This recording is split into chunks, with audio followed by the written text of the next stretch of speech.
Molly's Special Special. It was a blustery day on the island of Sodor. Thomas was excited. He was on his way to meet a new engine called Molly. She was waiting as he pulled into the yards. Molly was bright yellow. She had great big wheels and a shiny funnel. She looked very smart. "Hello," Thomas puffed cheerfully. "Hello," Molly chuffed back. Molly looked sad. "What's the matter?" asked Thomas. "Emily laughed at me because I have to take empty freight cars to the coaling plant," Molly puffed sadly. "I want to take full freight cars like a really useful engine." This made Thomas feel sad. How can I help Molly feel important, he thought to himself. Then he saw some tarps flapping in the wind. This gave Thomas an idea. "I know what we can do," puffed Thomas. Molly reversed the empty freight cars into a siding. Thomas asked Molly's driver to cover her freight cars with the tarps.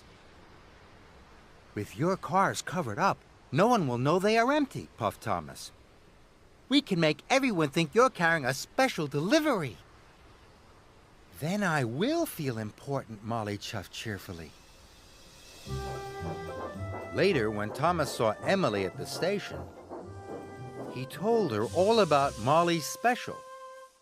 "What is it?" asked Emily. "Not telling," Thomas puffed. "But it's the most special of all." And every time Thomas saw another engine,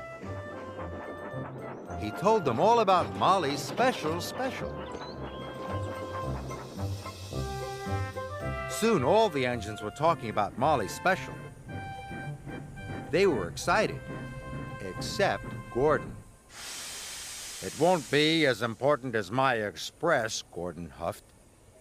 "Molly's special is much more important than the Express," puffed Thomas. "And you'll see it tonight at Abbey Station." But then Thomas was worried.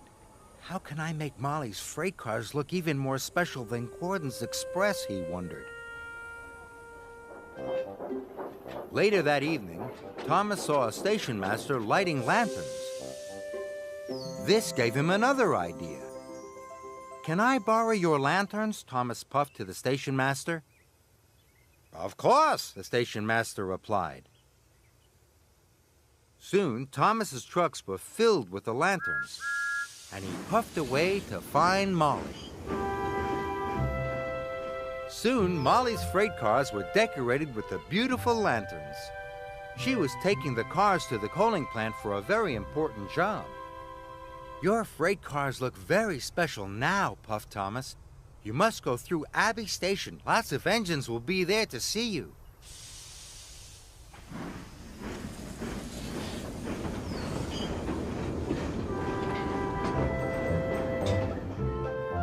The lanterns on Molly's freight cars twinkled like stars in the night.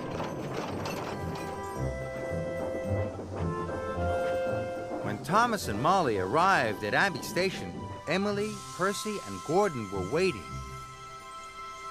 Percy gasped. "Ooh, she looks magnificent," exclaimed Emily. And for the first time since she'd been on Sodor, Molly felt special. But not for long. A strong gust of wind blew one of the tarps into the air. "Oh no!" gasped Thomas. Now everyone could see there was nothing inside. "Those freight cars are empty," Gordon huffed. "I knew it couldn't be as important as the Express." "So there isn't a special?" Percy puffed sadly. Molly felt silly and not very important at all. So she puffed away as fast as she could. Thomas felt very bad. Just then, Sir Topham Hatt called the station master. And the station master came to see Thomas. "There are lots of engines waiting at the coaling plant," the station master said. "They're waiting for Molly's freight cars." "Oh no," moaned Thomas. "I've got to find Molly quickly." Molly had stopped in a siding. She looked very sad. I'm sorry I made you look silly, puffed Thomas, but they are waiting for your empty freight cars at the coaling plant. But I've nearly run out of coal, moaned Molly. Don't worry, puffed Thomas. I can help you get there. So Thomas pushed and Molly pulled. Thomas and Molly worked together. And they arrived at the coaling plant in no time at all. There were lots of engines waiting for them. They all needed the empty freight cars to start their nighttime deliveries. Your empty freight cars were important after all, puffed Thomas. Molly felt so proud it made her axles tingle. We need even more freight cars, chuffed Henry. I'll get them, Molly chuffed cheerfully. And I'll help, puffed Thomas. Molly filled up with more coal, then Molly and Thomas raced back to the yard.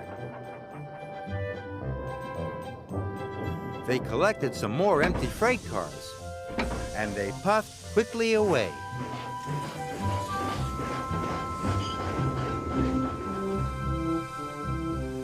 Gordon was stopped at a junction. His signal had turned to red. Out of the way, puffed Molly. Empty freight cars coming through? You see, laughed Thomas. Sometimes empty freight cars are more important than your express. Gordon's face went as red as the signal. And Molly felt more special than special.